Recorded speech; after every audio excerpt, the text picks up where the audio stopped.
The following talk was given at the Insight Meditation Center in Redwood City, California. Please visit our website at audiodharma.org.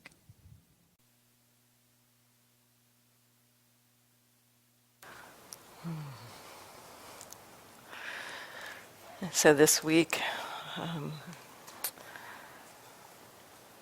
in the daily life practice retreat that we're doing, we're meeting mornings and evenings during the week, we've been exploring intention quite a bit.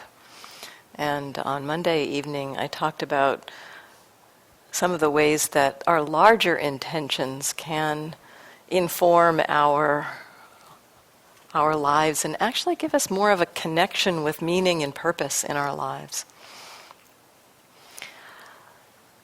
And so there's kind of different levels of intention. There's the level of aspiration of, what our wish, what for our heart, for our life is, kind of the broader kind of aspiration in our lives. And then there's a level of kind of connecting with day to day. The Buddha encouraged us to connect with intentions of kindness, of compassion, and of letting go. Today I'd like to explore a deeper level of intention, or maybe a more moment-to-moment level of intention. This is the level of intention the Buddha pointed to that happens in the present moment. All intentions happen in the present moment, but kind of every single moment of our lives, every single moment, there is some kind of urge or impulse operating. And that urge or impulse to do, to act, to think, to say, to speak, is connected with some kind of motivation.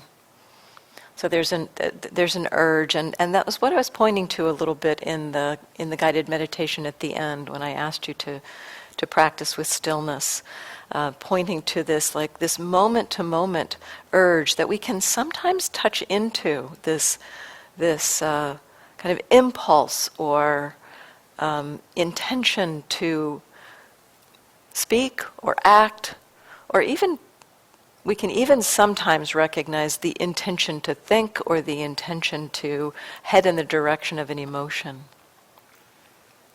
And this is a function in our mind that's happening all the time, and usually we're not aware of it.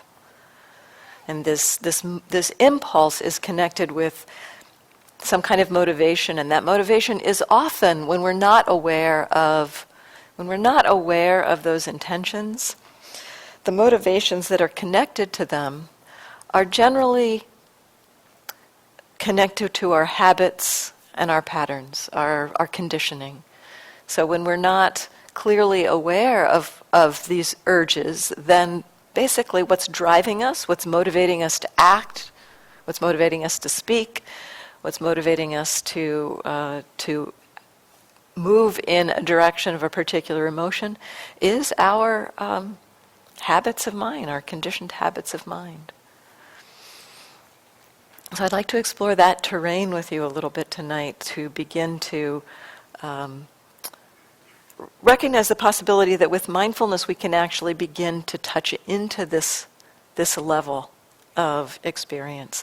And the little guided meditation I did at the end was a taste of that, perhaps, for some of you. So I'm just curious, just a couple of people, if you'd like to share.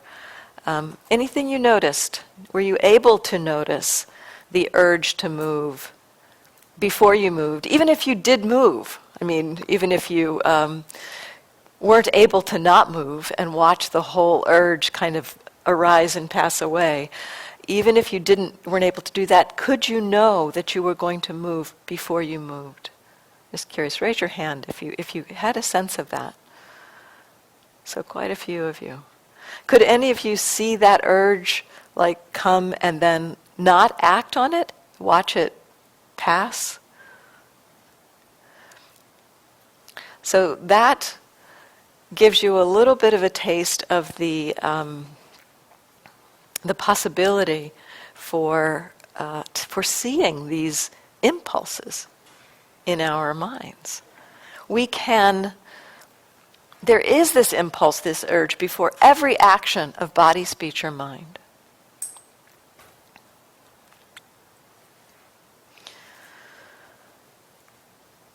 And this place of intention is essentially the place where our body and mind meet. Because we don't act. Most of our bodily movement does not happen unless there's that intention to move. I think there's some exceptions to that, like the reflex reaction when you're hit on the knee with the doctor hits you on the knee there. It's like that's not an intention of mind. I think that's more just the kind of muscles and nerves kind of doing their thing. But most of our movements have this intention before we act. And this interconnection between body and mind, I think many of us are familiar with some relationship between what happens in our mind and what we do and we say. At least, certainly, before I started meditating, I was definitely aware that when I was angry, it tended to impact what I did, what I said. I would yell at people when I was angry. And so we're aware that the what's going on in our minds will impact what's happening in our body.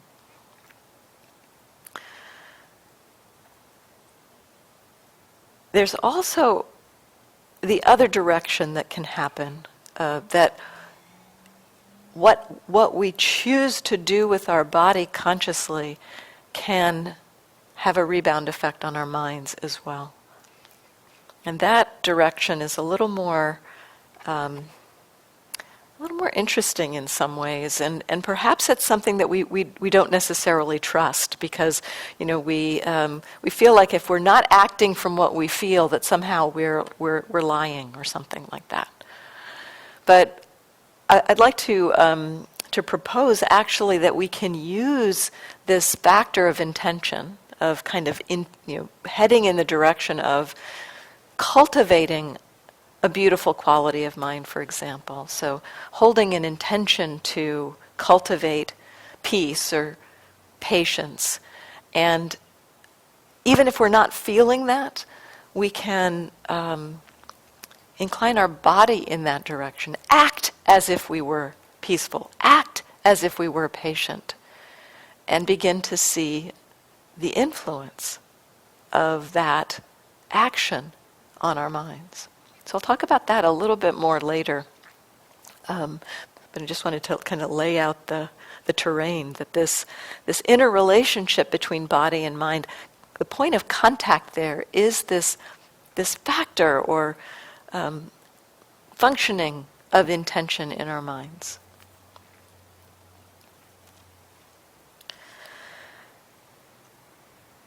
So accompanying the intention, and I wonder too in that exercise, did any of you notice when you recognized you were going to move?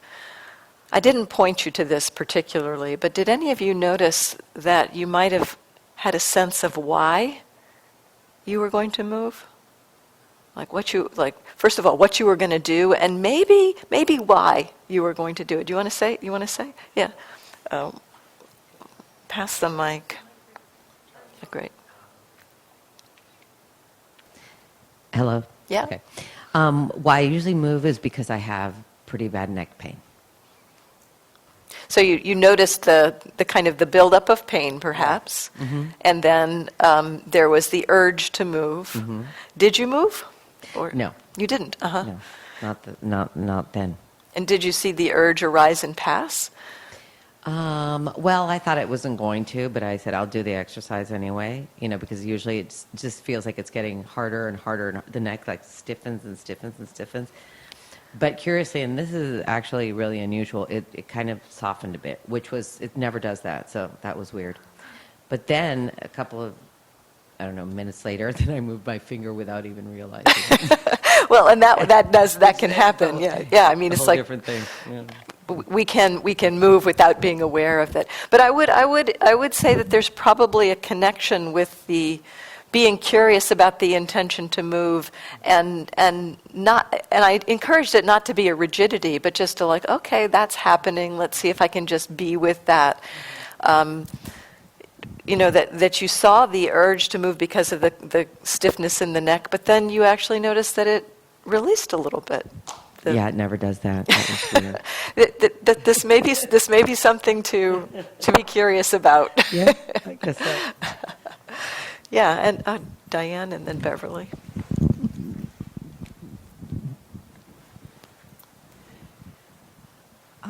What I was noticing was that because there's a major event happening in my life right now, there's a certain level of anxiety, and so I have been more fidgety in sitting wherever I sit, wherever and whenever.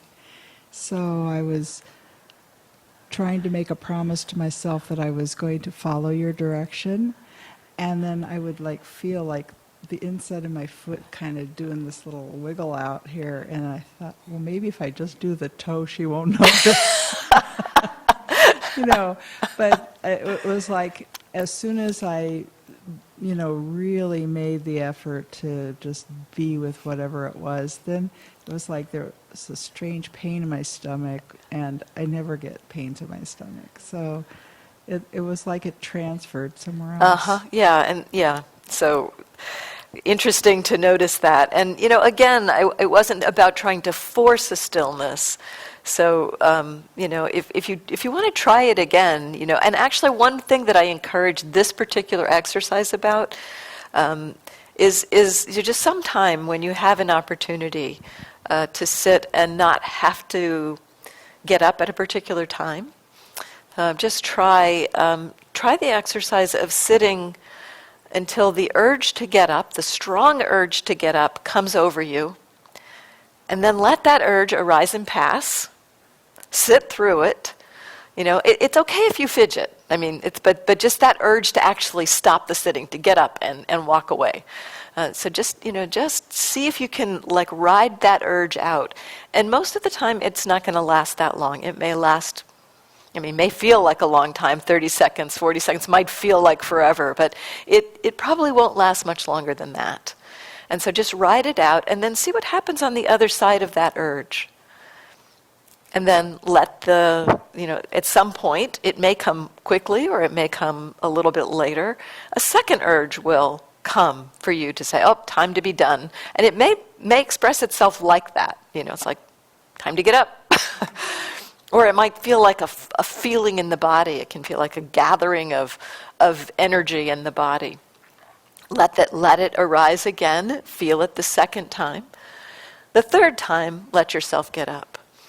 And just explore what happens if that's how you explore ending the sitting, instead of, just trying to hold yourself to a sitting for a particular length of time. I personally found that what happened when I did this, the first time I tried this, I thought I couldn't sit for any longer than 20 minutes. I had my clock set and I would get up after 20 minutes, and I was pretty fidgety after 20 minutes, so I thought that was it. I couldn't sit any longer than that. But I tried this exercise one day, and I sat for 45 minutes the first time I tried. And I looked at the clock, and I was shocked. It's like, well, I guess I can sit for longer than 20 minutes. So, just to play with these urges, to play with that, getting familiar with that urge, and as you notice that, it can be also interesting and fun to recognize what is the reason that's associated with it. There's this kind of gathering of energy that says, gonna get up. But what's the reason? What's the motivation? Is it that you're feeling uncomfortable in the body? Is it that your mind has created an idea of something you want to do, something you want to go to? I mean, sometimes it's really interesting. I used to recognize that early in my practice anyway, when I would be sitting and, the mind would throw these things up like, it's the perfect time to clean the refrigerator. Yeah, I could go do that right now. So it's just like, yeah, I don't really want to clean the refrigerator.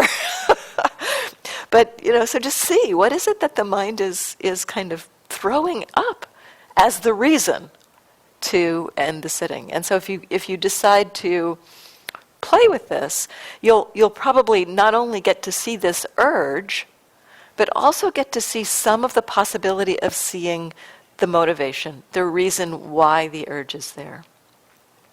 And this is actually a big place, this understanding not only that the urges happen, but the reasons for the urge, the motivation that's associated with the urge, is something the Buddha really pointed us to as a very powerful place to practice. Because essentially, our lives are created in the present moment by these urges and the motivations. It's like the motivations, the intentions that are associated with these impulses are the shapers of our lives. They are it's like the sculptor of our future life, how we are in this moment responding and being motivated.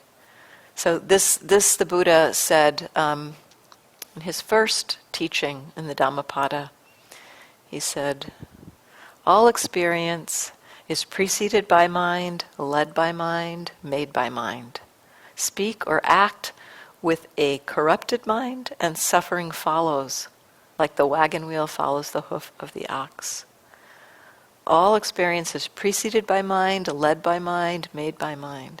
Speak or act with a peaceful mind, and happiness follows, like a never-departing shadow. And this, what this is pointing to is every moment, in every moment, the intentions associated with our choices, our actions, begin to shape us towards more reactivity, more confusion, more greed. If we are acting moment to moment out of greed, aversion, confusion, that's what will be shaped in our lives. And if we are acting out of peace, out of kindness, out of compassion, out of generosity, out of patience, out of non-greed, non-aversion, non-delusion, out of kindness, out of generosity, out of wisdom, that is what's going to be shaped in our lives. And so this, the only place that we have any input into this shaping is in the present moment. Every moment there is a choice being made, and every moment there's an intention associated with that choice. And in this present moment, there's an opportunity to recognize both the intention or the urge, the impulse, and what that motivation is. And when we can begin to notice that, begin to see that, we can begin to make different choices. We can begin to kind of steer our intentions in the direction of kindness, of compassion, of letting go, and not necessarily just be driven by our habitual kinds of intentions. And so this moment of choice is this moment, in the present moment, this moment is a place where we have some ability to guide our lives. The present moment is the only place we have that possibility. We can't redo the past, and the future's not here. This moment, right now, our choices right now, are the engine that is creating, is the process of heading us in whatever direction we are going, whether we're choosing, whether our minds are acting from confusion, from hatred, from anger, from wisdom, from kindness. That is what's shaping us.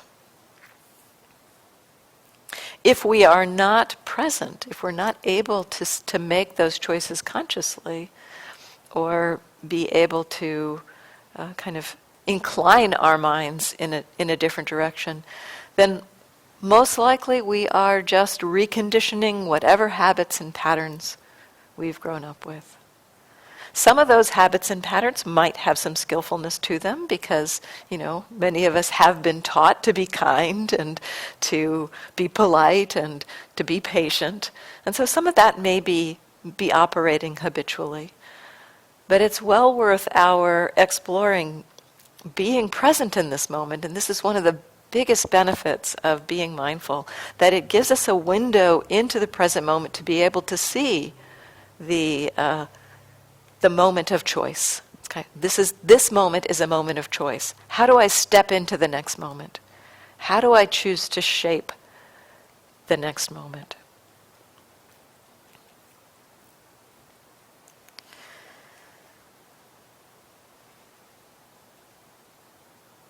So an example around this that maybe is something you could play with. It's one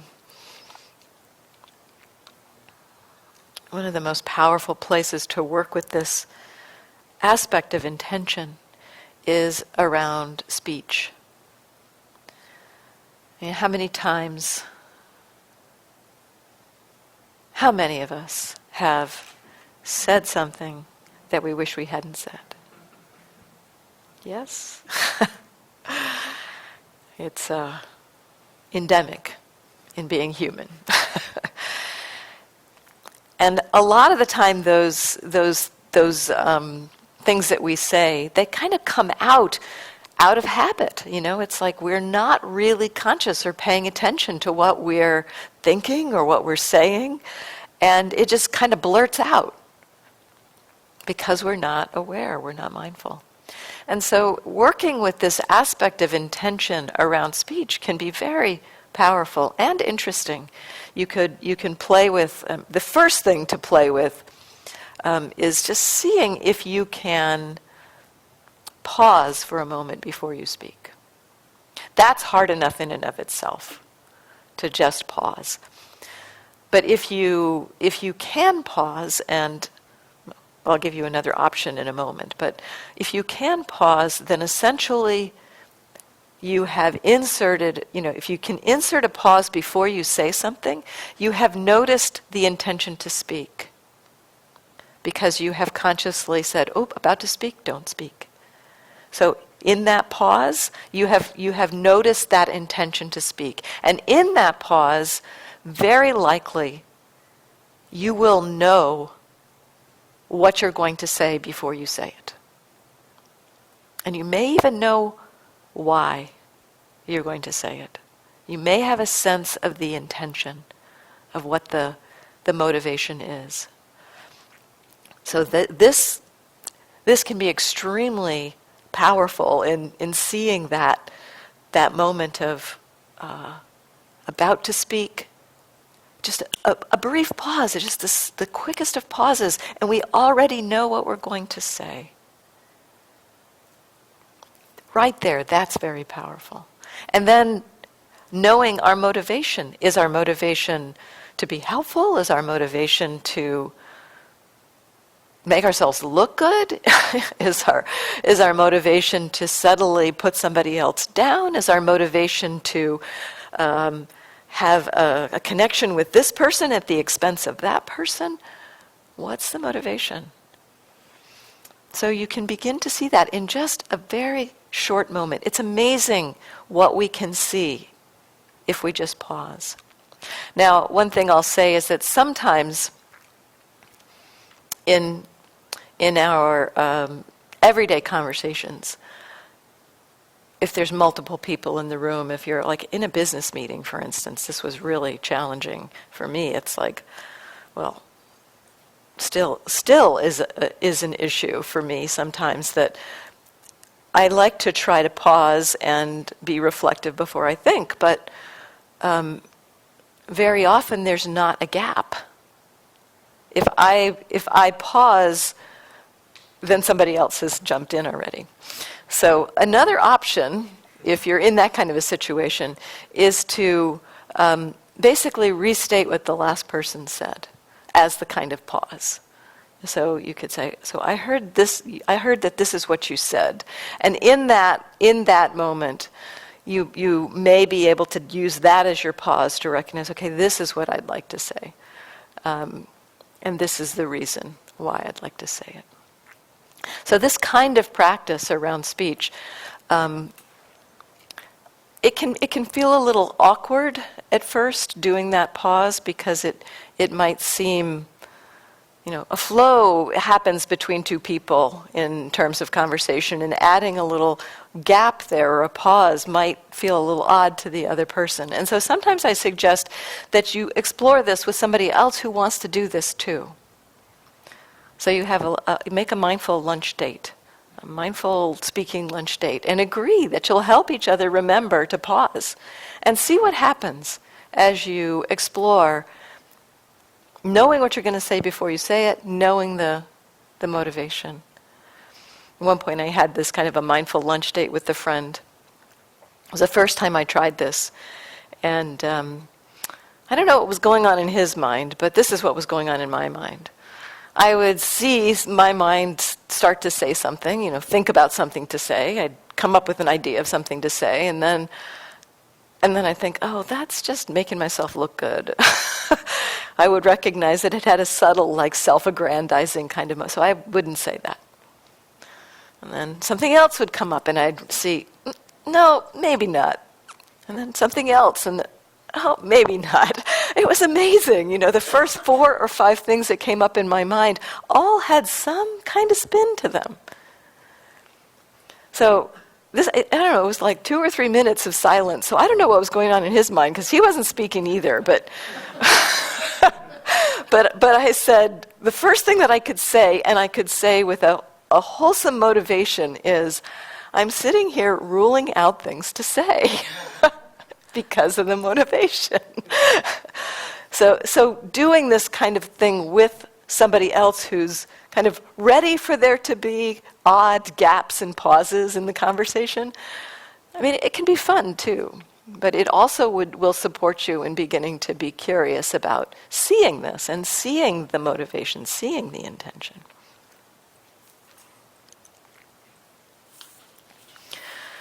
So we can begin to see through this direction of a pause before we speak, or being curious about the moment before we move, recognizing, and this you can play with in your daily life too, in terms of change of posture. When we change our posture from sitting to standing, from standing to walking, from walking to standing, from standing to sitting, there's a reason why we do that. And that gross change of posture is a place where you might, maybe, some of you in the Daily Life Practice Retreat are exploring, seeing if you can notice you're going to stand before you stand, notice you're going to sit before you sit, and it's challenging. It's challenging because there's the whole motivation and intention behind getting up. It's like there's the whole collection and gathering of thoughts. It's like, oh, I have to go and do that thing. And that kind of gathering of momentum in the mind carries the body out of the chair without our even thinking about it. But sometimes in noticing these grosser, bigger changes of postures, you might be able to notice the intention to move before you move, and notice what the motivation is. And in this, you also begin to recognize that, this motivation, the reason why we do things so much, it's kind of automatic. So much of what we do in our day, in our lives, is kind of just automatic, and we think we're doing things.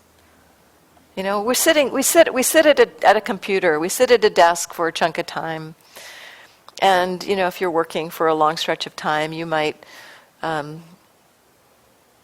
find that after a couple hours, that thirst arises, and that thirst motivates the intention to get a drink.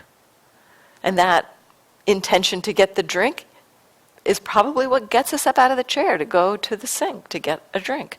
This all unfolds, and one of the kind of odd things that we start to see as we begin to be aware of these urges and these intentions. It's like, I'm not in control. What happened there was that the condition of sitting for a long period of time led to thirst. The thirst led to the urge to get some water. That urge to get some water led to the intention to stand, to go to the sink. It's like, I didn't do that. I think I decided to do that, but that attribution that I decided to do that actually comes after the fact. And so this exploration around intention can also begin to point to just how much happens in our lives that is not I or me doing it.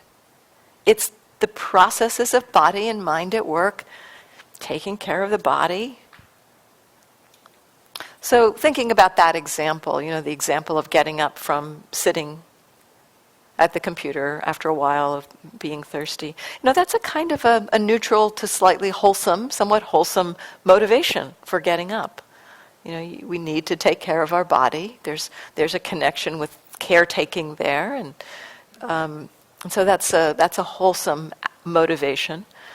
And then now envision what a different experience might be if the reason, so you're sitting at the computer for a while, you're working on the computer, and frustration arises because the computer is very slow. And so you decide out of frustration to get up and walk away from the computer. So that's a very different experience that's motivating the getting up. And you can maybe even just feel in your body the difference in the impact that has on the system. So this exploration of intention in the moment, recognizing we may be able to recognize the shift of posture and what the motivations are. And now I'm not saying that if you're feeling frustrated that you should force yourself to stay at the computer, but maybe noticing the frustration, instead of jumping up out of the chair in frustration, you could say, okay, frustration, let me take a couple of deeper breaths, let the frustration settle, and then decide, okay, the computer's taking a long time right now, I'm going to take a break. Very different impact on the mind and the shaping of experience.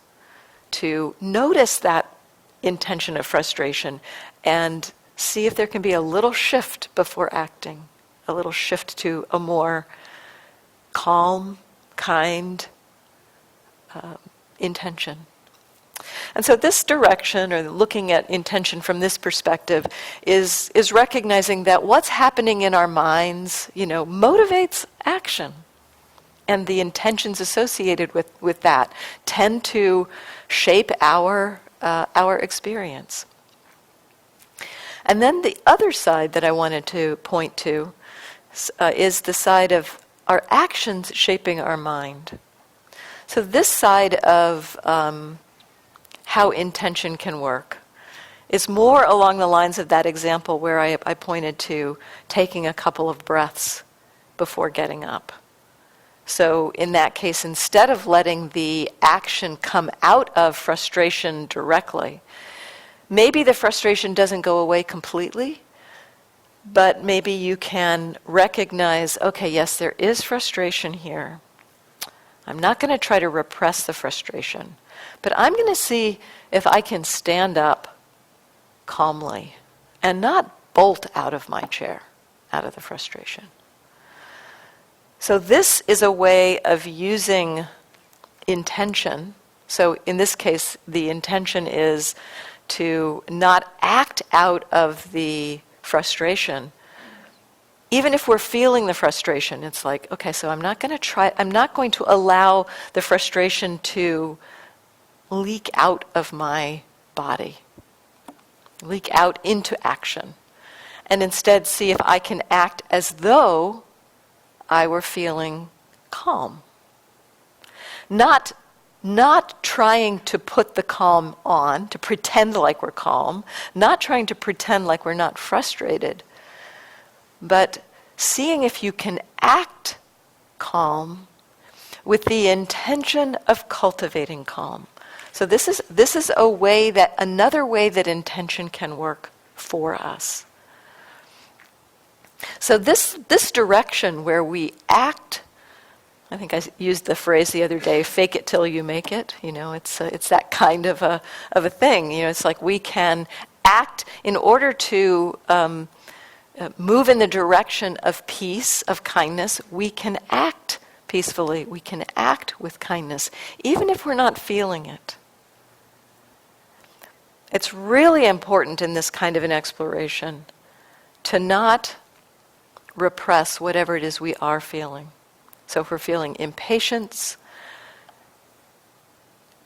not to try to pretend we're not feeling impatient in this shift of action. So not try to pretend that we're feeling patient, but just see if it's like becoming an actor. It's like, okay, see if I can not let that impatience leak out of see if I can let nobody know that I'm impatient. And see what happens if I act in a more calm way. So, an example, I've given this example before, but I've done this so many times, but this is the first time I tried it, and it's just seared into my mind, and so it's always the first one that comes to my mind when I think about it. But I've done this a lot, and it's very effective. So I was in the drugstore, and I was going through the aisles and putting things into my basket, and I was noticing that I was impatient. And I was rushing through the store, and I was actually picking things up off the shelf and throwing them into my basket. And so I could see that the impatience was leaking out into my actions. And one of the things about that is when we are acting out of that motivation, basically we're reinforcing it. We're strengthening it. So doing that, by throwing things into the basket and moving quickly, I was reinforcing the impatience. So fortunately, in the middle of the store, in the middle of the longs, I noticed this, and it's like, okay, let's see if I can not repress the impatience, really completely feel it, so inwardly let my awareness receive and be aware of that impatience. And yet, I'm going to slow down my movement so that if anybody looking at me, they would think I was in no hurry at all, that I was really calm. And so I slowed down. I just picked something up very carefully and placed it very gently in my basket. And within about a minute, the impatience had gone. So the practice here is, again, not to repress the impatience, but I was cultivating that action with the intention both of not reinforcing that impatience, not reinforcing the impatience, and in cultivating patience.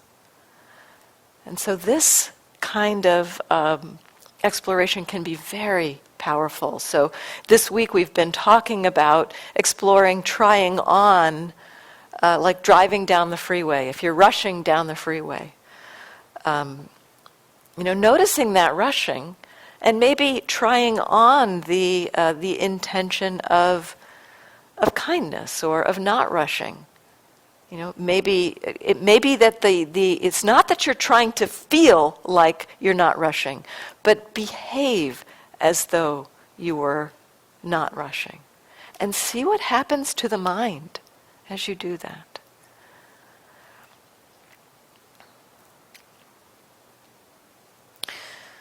So, we've got a little time. I'll bring one more piece in. Another area that this kind of using our behavior to shape our minds, another place this comes into play is around the precepts, around ethical conduct. The precepts in Buddhist practice I understand to be as supports for moving in the direction of non-suffering. The precepts being refraining from taking life, refraining from taking what's not given, refraining from creating harm through sexuality, refraining from false speech, and refraining from intoxicants. And, they sound a lot like what I understood to be like the Ten Commandments, thou shalt not. They have that flavor. And in growing up as a Methodist, my relationship to the Ten Commandments was one of rigidity. It was one of, this is what I'm supposed to do, this is good, this is bad. It wasn't about exploring and understanding what was going on there. And my understanding of the Buddhist relationship to the precepts is that they are trainings that we undertake because we are looking at what does it mean to not create harm. If we are interested in not suffering ourselves, then it's skillful. The Buddha encouraged us to behave in ways that doesn't create suffering for others. This can have a rebound effect on our minds also to engage like this, to refrain from creating harm has a wholesome impact on the mind. And in fact, each of these precepts is paired with a beautiful quality of mind. And so it's understood that when we are refraining from taking life, we are cultivating compassion. When we're refraining from taking what's not given, we're cultivating contentment. When we're refraining from creating harm through sexuality, we are cultivating integrity. When we're refraining from lying, we are cultivating honesty. And refraining from intoxicants cultivates clarity of mind. So the way this works, again, it's this kind of cultivation of the wholesome will happen if we are interested in not just in following these to the letter. Like if I'm just going around saying I'm not supposed to kill ants, I'm not supposed to kill things, but not being curious about the motivation, not being curious about what it means to not kill the ants, then that opportunity for the cultivation of those wholesome qualities, it doesn't seem to happen in the same way. So an example again from my own practice. At one point I had a lot of ants in my kitchen and decided to see if I could not kill the ants in my kitchen. So it was a long process. But the way I started was, one of the first things I did was I would see that they were all over the counters, and so I would corral them with soap. I'd make a big place around the furthest out ant, and and then I'd start working them back to where I'd seen they were coming in. So there was a little hole up by the window, and I was like, okay, go back. This was a very long process. It took a long time. And so I got impatient, I have to say. And what I started doing is I'd take a piece of paper, and I would scoop ants up on the piece of paper and then deposit them back by their hole. This went a little quicker. And then, so I'd clear up that space, then I could put soap on the space and then scoop some more up. And so it went a little bit faster that way. So this is weeks, of course, that I've been doing this. And at one point, while I'm depositing the ants back by their entryway, I noticed one ant standing well, I was definitely trying to explore, this intention towards what was my relationship with ants. So I was exploring that and my impatience, and I was watching all of that. And then when I saw this one ant, there was an ant somewhere near the hole. You know how ants like come up and they talk to each other? They meet and they communicate. Well, this ant was doing something I'd never seen an ant do before. I really got very intimate with my ants, watching them, seeing how they reacted to what I was doing. This ant was standing up on its back two legs, and it was scanning the environment like this. I was like, I've never seen an ant do this. And what I thought was going on, I have no idea what was going on for the ant, but what it looked like was alarm. It looked to me like this ant was alarmed by, it's like, how did I get here? I didn't find my way back here. so there was, what I saw in that gesture was alarm.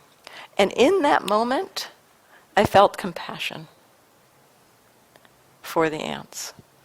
And that surprised me, because I hadn't felt compassion for the ants before. I'd mostly been feeling the impatience. And so this whole process of exploring this over weeks took me to this recognition of what the connection between refraining from killing and cultivating compassion is. So again, we can be curious about our minds, not just trying to force ourselves to be a certain way, but the precepts are really, they are kind of useful ways to engage in the world that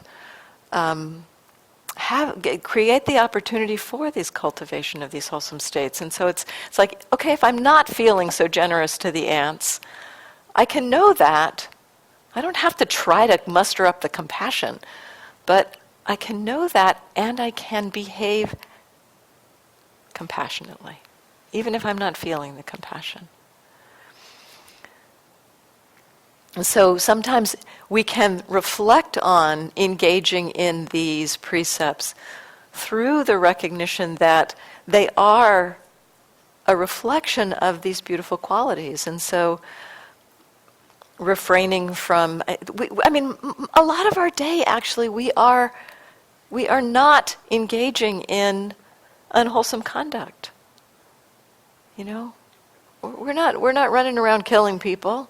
This is appreciate this. This is actually, we do get angry at people.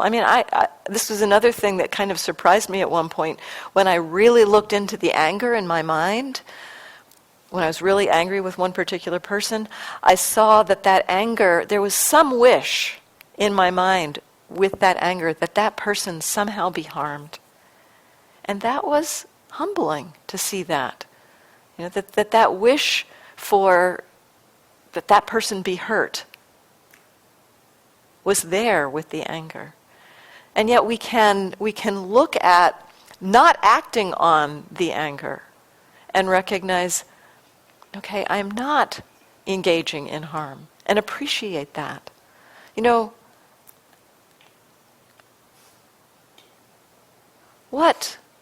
Just let yourself envision for a moment what a different world it would be if every person on this planet decided right now, I'm never going to kill another human being. That seems feasible to me. It's possible. Maybe it's not going to happen, but all it takes is 7 billion plus of us to make that choice. And then it would be a whole different world. And so it's not a small thing that you are engaging in the precepts on whatever level that you're engaging in with them with. So, appreciate that. And in that appreciation, we can then recognize and connect with some of those wholesome qualities that come along with those actions. And so engaging with the precepts is a way, in effect, to have the rebound of those wholesome qualities in our minds. So, any comments or questions or thoughts about anything I've offered?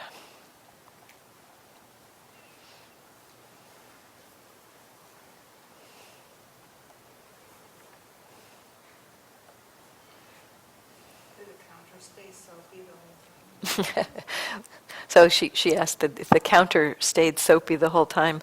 Well, once I got them back, I would seal up the hole with a little bit of Vaseline. And then I would wipe the counter off. Yeah.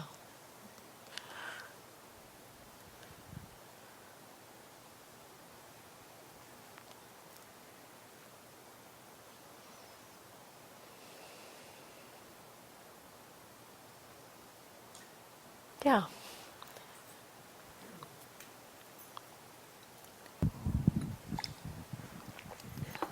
For me, and I think this may go with patience, my compassion level goes hand in hand with my mood that day. Uh-huh. So when you're noticing a mood that's maybe a little impatient, there's less compassion. Oh, yes, definitely. And so this is a place we can explore a little bit. It's like, what might it mean? So noticing that you're impatient and noticing that mood, this is what we tend to think that, and it's like we trust that direction of that. It's like, well, I'm feeling impatient, so I shouldn't try to pretend otherwise. That we have that belief sometimes about our minds. It's like, well, in order to be honest, I should not pretend that I'm impatient. No, I do pretend, because I was brought up to be polite all the time. Okay. Uh-huh. So Actually, I'm saying this because it feels yucky inside. When I'm. So when it does Dark feel thoughts, when it does feel yucky inside and you are acting, pretending. That's the place where it is a little challenging. It can be challenging. But what you might explore there is, really allowing that yuckiness. Like, it's human. I feel really yucky right now. And yet, let's see if that yuckiness, instead of feeling like you're pushing something in, it's more like seeing if you can not let it leak out. And see if you can just what happens if you don't let it leak out. Slow your movements down, and yeah, because I do move a lot faster. Slowing the more movements abruptly. down is a really helpful one when we've got some of that impatient or other kinds of reactive thoughts. I think reactivity a lot creates a kind of extra movements, behind you, Everything you've said so far has really resonated with everything that I believe in, and I cognitively and emotionally and in my body. But there is that misalignment of what I think and how my body reacts. Yes. And so I love how you said that, and in the present moment is the gift of choice. Yes. And so I wanted to go back during the meditation when you said, I heard you say, choose. So if you have this impulse to move, notice what you're thinking and not move or what have you. So I'm a good student, so I don't move. Gross motor-wise, right? Uh-huh. But I sensed that my face was getting tensed, so I was kind of moving those micro movements, Yeah. Uh-huh. And then I thought, and I realized when it started getting tense, I had fear before it. So there's always that antecedent to whatever Yes, action. that's right, yes. And it's always fear for me, in any form of fear. So really great to see it there in Yeah. the moment. Oh, yeah.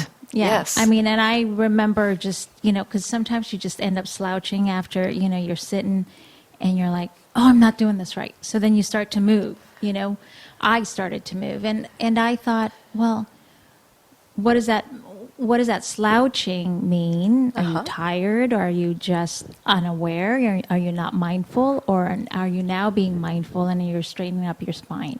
So those are really, that was an interesting, meta Yep. cognition type Yes. of observing my out-of-body experiences kind of thing. Yes. And that's partly what that kind of Right. exercise reveals, because you're not just automatically moving, and because you're holding the body still, you have the opportunity to see what's going on in the mind that precedes the action. So that's exactly the kind of thing that I hoped you might see, that kind of the recognition that there's mental activity preceding our movement. And then it goes right into judgment, right? So then I go, no. Well, so yeah, I mean that Right. yes, and you'll see that. And the one piece I think to recognize is that when we explore the possibility of not acting on our habitual motivations, it's not easy, And so we have to have an overarching attitude of compassion for ourselves for how hard it is, and not not judge ourselves too harshly for that. Yeah, and we need to stop. So, thank you all for your attention.